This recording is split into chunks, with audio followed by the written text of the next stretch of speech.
In this lecture, we're going to show how to use linked nodes. We can link displayed nodes to a previously defined custom property or to website. For example, we have to find who is the owner of this component, this one. To accomplish that, we can use linked nodes or we can use bill of materials table. We're going to show both ways. But first, we have to go to annotation and to node.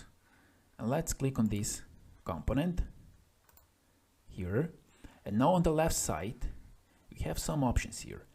Insert hyperlink. Let's click on this. So we can insert a link here of some specific website. And then anyone who would press on this link would directly go to that website. So you can link to website, and let's cancel. Here we can link to property, and this is what we're looking for. Let's click here, and now we have some options here. So we have here use custom properties from. We're gonna choose model font here, and here we're gonna choose component to which the notation is attached. This.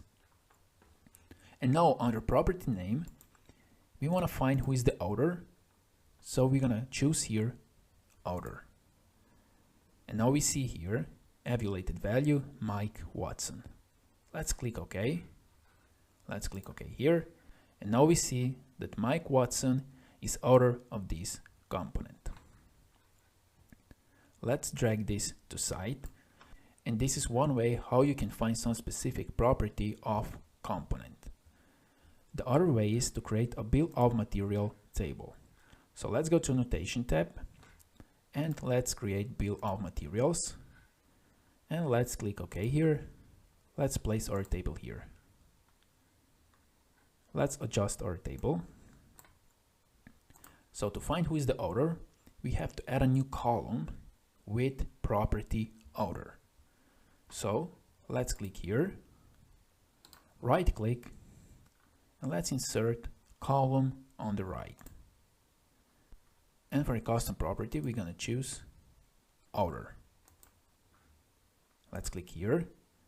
And now we don't see the result, Mike Watson. And this is because we use a BOM type top level only. Let's click here and let's change BOM type to parts only or to indented. Let's go to parts only, or you can choose indented, the same thing, and OK. And now we see that for the subassembly, the author is Mike Watson. And this is how you can use linked nodes and how you can find specific property of some components.